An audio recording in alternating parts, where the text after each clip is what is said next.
الحمد للہ رب العالمین والصلاة والسلام علی سید الانبیاء والمرسلین وعلی آلہ واصحابہ اجمعین۔ محترم شیخ القرآن والاسلام حضرت مولانا عبدالمالک صاحب، محترم شیخ القرآن والحدیث محترم مولانا آغا محمد صاحب، محترم جناب ڈاکٹر معراج الہدیٰ صدیقی صاحب،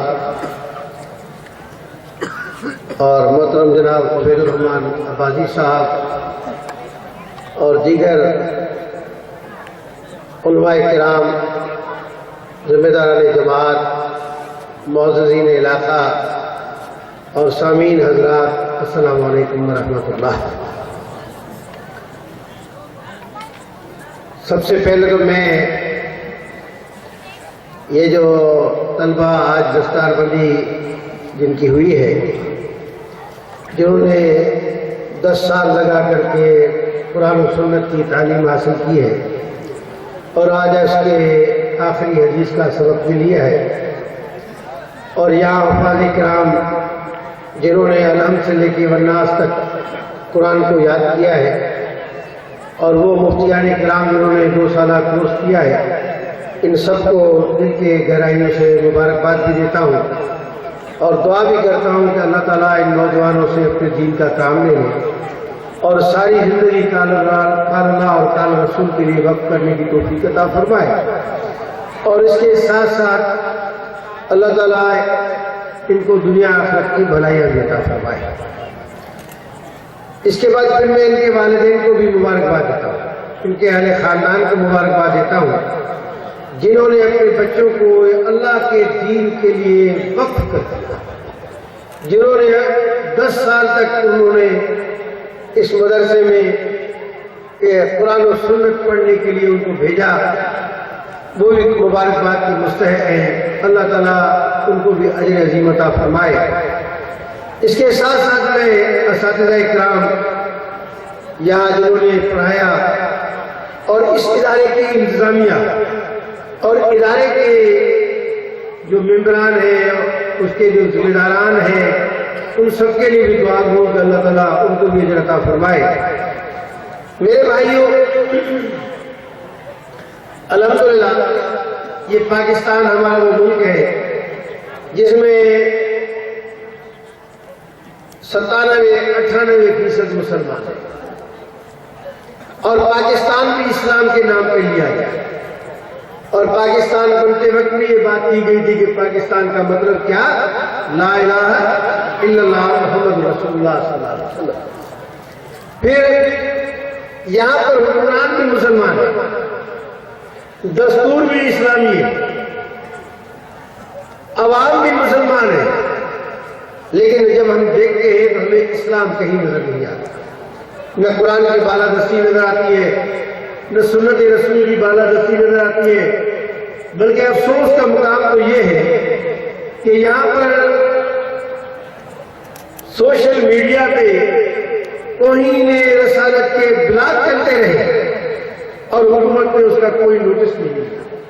یہ تو اللہ بھلا کرے اسلام آباد کے ہائی کورٹ کے جج صاحب کا کہ جنہوں نے اس کے لیے نوٹس لیا اور اس کے بعد انہی کی محنتوں کے نتیجے میں گستاخان رسول کا راستہ روکنے کے لیے کچھ نہ کچھ ہو چکا ہے، لیکن ضرورت اس بات کی ہے کہ رسول اللہ صلی اللہ علیہ وسلم کے ناموس کے حوالے سے ہم یہ آئیے عہد کریں کہ ناموس رسالت پہ جان بھی قربان ہے۔ میرے بھائیوں، اسی طرح سے ہمیں اس بات پہ بھی افسوس ہے کہ سندھ حکومت نے ایک ایسا قانون پاس کیا کہ جس کے اندر لکھا ہوا ہے کہ جو آدمی مسلمان ہوگا اس کو فوری طور پہ جو ہے اس کو بند کر دیا جائے گا اور اس کو اسلام دشمن لٹریچر پڑھایا جائے گا۔ آپ اندازہ لگائیں کہ ایک آدمی کلمہ پڑھ کے وہ اسلام کے دائرے میں داخل ہو اور مسلمانوں کے ملک میں اس کو جیل بھیج دیا جائے اور پھر اس کو جو ہے ان کا اسلام دشمن لٹریچر پڑھایا جائے، یہ کیسی اسمبلی ہے؟ یہ کیسے حکمران ہے؟ پھر یہاں پر بے دینی کے اتنے سلسلے ہیں کہ جس کا آپ تصور نہیں کر سکتے۔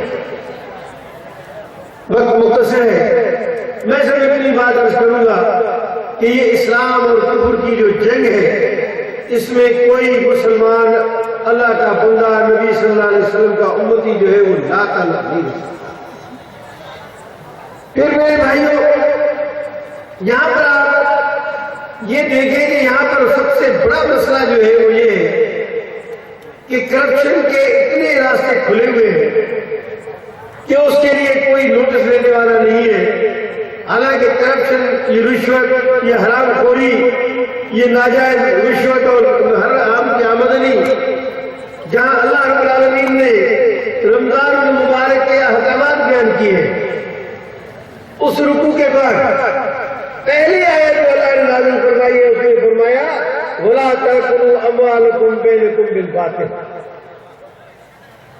اتنا بڑا اہم حکم ہے جو رمضان قرآن کے نزول کے نتیجے میں، رمضان کے تقویٰ کے نتیجے میں جو پہلی ہدایت اللہ کی طرف سے نازل ہوئی ہے وہ یہ کہ یہاں پر رشوت اور کرپشن نہیں ہونی چاہیے۔ لیکن افسوس یہ ہے کہ جدھر دیکھو ادھر کرپشن ہی کرپشن، جو حکومت آتی ہے کرپشن کے لیے۔ تو میرے بھائیوں، یہاں پر جو اس کرپشن کا کوئی مقابلہ کرنے والا نہیں تھا، لیکن سراج صاحب نے، جماعت اسلامی نے سب سے پہلے اس کا جھنڈا مارچ 2016 میں اٹھایا کہ ملک کے اندر کرپشن فری پاکستان کی تحریک کو شروع کیا، اور اس کے بعد ہم نے ٹرین مارچ کیے، سینکڑوں کی تعداد میں جلسے کیے، اور ہر جلسے کے اندر ہزاروں اور لاکھوں لوگوں نے شرکت کی، اور اس کے بعد پھر سپریم کورٹ تک ہم گئے۔ لیکن افسوس یہ ہے کہ عوام انتظار کر رہے ہیں، لیکن ابھی تک سپریم کورٹ کا فیصلہ نہیں آیا۔ حالانکہ ہمیں امید ہے، ہم یہ امید رکھتے ہیں کہ سپریم کورٹ نے جس طرح سے اس کیس کو چلایا ہے تو اس کے فیصلے کے نتیجے میں یہاں پر کرپٹ حکمرانوں اور کرپشن کا راستہ روکنے کے لیے کوئی نہ کوئی سبیل پیدا ہو۔ میرے بھائیوں، سب سے بڑا مسئلہ کرپشن ہے۔ اس کرپشن کی وجہ سے مہنگائی ہے، اس کرپشن کی وجہ سے یہاں بدامنی ہے، کرپشن کی وجہ سے تعلیم نہیں ہے، کرپشن کی وجہ سے غریب کو دوا نہیں ملتی، اسپتالیں کھلی ہوئی ہیں، ڈاکٹر بیٹھے ہوئے ہیں، لیکن غریب کے لیے دوا نہیں۔ پھر اسی طرح سے کہ الیکٹرک کے خلاف کراچی نے تحریک شروع کی ہے اور وہاں پر بھی کرپشن عروج پہ ہے۔ تو لہذا یہ جو آج کی تقریب ہے، میں یہ عرض کروں گا کہ الحمدللہ ہماری تحریک کے نتیجے میں ایک بیداری پیدا ہوئی۔ آج جس محفل میں بیٹھے، آج میڈیا کے اوپر دیکھ لیں، جہاں جائیں وہاں پر یہ بات ہوتی ہے کہ کرپشن جو ہے ہمارے ملک کا سب سے بڑا مسئلہ۔ تو الحمدللہ جماعت اسلامی نے کرپشن کے خلاف ایک بہت بڑے جہاد کا آغاز کیا ہے۔ پھر ہم یہ دیکھ رہے ہیں کہ بین الاقوامی طور پر مسلمانوں کو آپس میں لڑانے کی سازشیں ہو رہی ہیں، اور عراق کے بعد شام کے اندر صورت حال یہ ہے کہ ایک طرف امریکہ کے میزائل گرتے ہیں تو بیچارے مسلمان مرتے ہیں، اور اگر روس کے وہ کیمیکل ہتھیار جو ہے ان کو گرایا جاتا ہے تو وہ مسلمان مرتے ہیں، اور خوش ہونے والے کون ہیں؟ مغرب ہے، طاغوت ہے، امریکہ اور اس کے اتحادی ہے، روس اور اس کے اتحادی ہے، اور مسلمانوں کا خون بہ رہا ہے۔ الحمدللہ جماعت اسلامی نے اس کے لیے بھی آواز اٹھائی ہے، اور ہم اس کے لیے اور آواز اٹھائیں گے۔ ہم انشاءاللہ امت رسول صلی اللہ علیہ وسلم کو اس ظلم سے نجات دلانے کے لیے اپنا بھرپور کردار ادا کرتے ہیں۔ پھر میرے بھائیوں، اس ملک کے اندر ہم دیکھ رہے ہیں کہ آنے والے دنوں کے اندر ایک بہت بڑا چیلنج ہمارے سامنے آ رہا ہے، اور وہ انتخابات کی صورت میں آ رہا ہے۔ تو اس ملک کے اندر اب جو اللہ کے بندے اور نبی صلی اللہ علیہ وسلم کے غلام ہیں، کا فرض بنتا ہے کہ اقتدار کے لیے، ملک کو اسلامی ریاست بنانے کے لیے، مدینے کی طرح کی پاکستان کو اس ریاست بنانے کے لیے اپنا کردار ادا کرے، اور یہ کردار جب ادا ہوگا جب یہاں پر اسلامی حکومت قائم ہوگی۔ یہ اسلامی حکومت جو ہے یہ بنیادی کام ہے۔ میں یہ واضح کرام سے بھی عرض کروں گا، دستاربند ہونے والے علماء سے بھی عرض کروں گا کہ اپنے منبر و محراب کے ذریعے، اپنے تقریروں و وعدوں کے ذریعے، اور آپ اللہ جہاں بیٹھے وہاں پر اپنی باتوں کے ذریعے لوگوں کو بتائیں کہ اللہ رب العالمین نے جہاں نماز کا حکم دیا ہے، جہاں روزے کا حکم دیا ہے، جہاں حج اور زکوٰۃ کا حکم دیا ہے، وہاں اسلامی ریاست اور اسلامی حکومت قائم کرنے کی بھی ہدایت ہے۔ نبی صلی اللہ علیہ وسلم نے سیرت کے اوپر آپ غور فرمائے۔ مکے کا دور ہے، ایک صحابی آن کے عرض کرتا ہے کہ یا رسول اللہ صلی اللہ علیہ وسلم یہ اتنا ظلم ہو رہا ہے، ہمارے اوپر یہ ظلم توڑے جا رہے ہیں۔ نبی صلی اللہ علیہ وسلم اٹھ کے بیٹھ جاتے ہیں، ٹیک لگائے بیٹھے ہوئے تھے کعبۃ اللہ کو، اٹھ کے بیٹھ جاتے ہیں اور فرماتے ہیں کہ ایک وقت آئے گا جو عورت ایک حصے سے چلے گی دوسرے حصے تک جائے گی اور اللہ کے بغیر کسی کا خوف اس کو نہیں ہوگا۔ یہ کیا ہے؟ اسلامی حکومت کی بشارت۔ نبی صلی اللہ علیہ وسلم غار ثور سے نکل کے مدینے جا رہے ہیں، سراقہ پیچھے پہنچتا ہے، اور سراقہ جب گرتا ہے اور اٹھتا ہے تو نبی صلی اللہ علیہ وسلم اس کو کیا فرماتے ہیں کہ سراقہ میں تمہارے ہاتھ میں جو ہے وہ کسرا کے کوزن دیکھا۔ یہ اسلامی حکومت کی نبی نہیں تھی، اور کیا تھا؟ اسی طرح سے رسول اللہ صلی اللہ علیہ وسلم مدینے میں پہنچتے ہیں، پہلا کام آپ نے یہ فرمایا کہ میثاق کے مدینہ ہے۔ میثاق کے مدینہ کیا تھا؟ میثاق کے مدینہ یہ تھا کہ یہاں مدینے کی ریاست کا نظام اور حکومت کیسے چلے گا، وہ اس وقت کا ایک دستور تھا۔ پھر میں عرض کروں کہ رسول اللہ صلی اللہ علیہ وسلم نے جن جن علاقوں میں لوگ مسلمان ہوتے تھے وہاں گورنر بھیجتے تھے، گویا وہ صوبائی حکومت قائم فرماتے تھے، اور آپ یہاں علماء کرام بیٹھے ہوئے، میرے بزرگ اور اکابرین بیٹھے ہوئے، اساتذہ کرام بیٹھے ہوئے، حضرت معاذ بن جبل کو گورنر بنا کے بھیجا، گھوڑے پہ سوار ہوا اجازت لے کر کے، نبی صلی اللہ علیہ وسلم ساتھ چل رہے تھے، تو کیا پوچھا؟ اپنے مقرر کردہ گورنر سے کیا پوچھا کہ بھائی تم یہ بتاؤ فیصلے کیسے کرو؟ عرض کیا کہ یا رسول اللہ صلی اللہ علیہ وسلم پہلے قرآن کو دیکھوں گا، پھر عرض کیا کہ یا رسول اللہ اس کے اگر کوئی چیز نہیں ہوگی تو آپ کی سنت پہ دیکھوں گا، اگر کوئی چیز مجھے سنت نہیں ملے گی تو میں اجتہاد کروں گا۔ نبی صلی اللہ علیہ وسلم نے اس کے لیے دعائیں فرمائی۔ تو میرے بھائیوں، جس کام کو رسول اللہ صلی اللہ علیہ وسلم نے کر کے دکھایا اس کام کو کیا کہتے ہیں؟ سنت رسول کہتے ہیں۔ بھائی داڑھی رکھنا سنت، کنگھی کرنا سنت، سرما لگانا سنت، اور اسلامی حکومت قائم کرنا میرے اور آپ کے محبوب سرکار مدینہ کی سب سے بڑی حکومت ہے، اور یہ وہ نبی صلی اللہ علیہ وسلم کی سنت ہے جس کے لیے نبی کا دانت شہید ہوا۔ یہ رسول اللہ صلی اللہ علیہ وسلم کی وہ عظیم سنت ہے جس کے لیے نبی کا چچا حضرت حمزہ شہید ہوا۔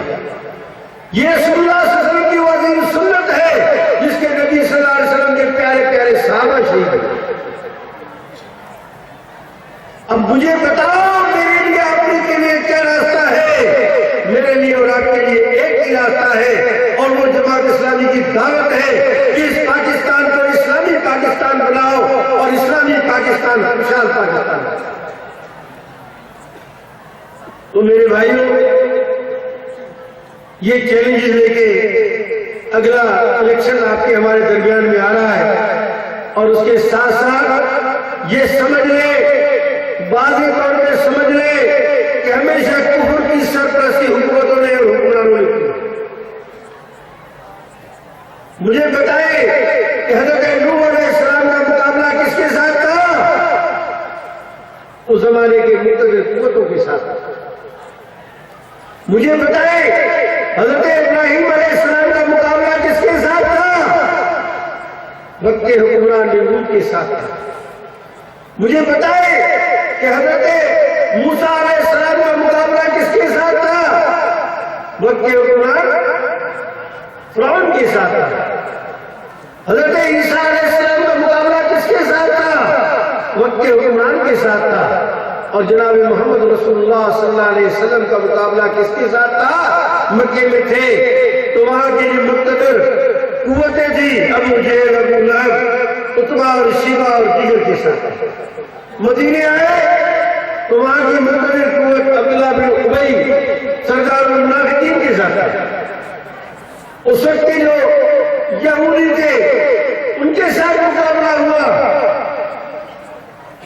اور پھر سارے عرب کے کافر حکمرانوں اور کافر قوتوں کے ساتھ ہوا، اور آخر میں اس وقت کی امریکہ عالمی قوت سلطنت روم کے ساتھ غزوہ تبوک ہوا، جس کا ذکر اللہ نے قرآن میں کیا۔ تو میرے بھائیوں، یہ سمجھیے کہ یہ اسلامی حکومت قائم کرنے کے لیے ہمیں جدوجہد کرنی پڑے گی۔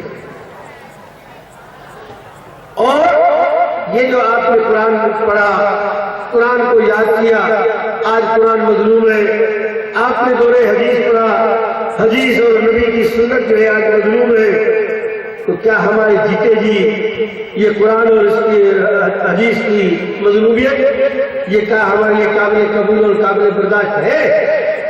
اٹھو، لوگوں تک جاؤ، اور سراج الحق صاحب نے جو آپ کو ٹاسک دیا ہے کہ ایک ایک آدمی 100 ووٹر بنائے، ایک ایک آدمی لوگوں تک پہنچے، اور اس کے لیے آپ فنڈ بھی کریں اور اس کے لیے ووٹر بھی بنائیں۔ انشاءاللہ یہ جدوجہد کے لیے ہم نکلیں گے تو اللہ کی مدد بھی آئے گی، اور انشاءاللہ یہ اسلامی پاکستان بنے گا، کرپشن فری پاکستان بنے گا، اور خوشحال پاکستان بنے گا۔ وآخر دعوانا الحمدللہ۔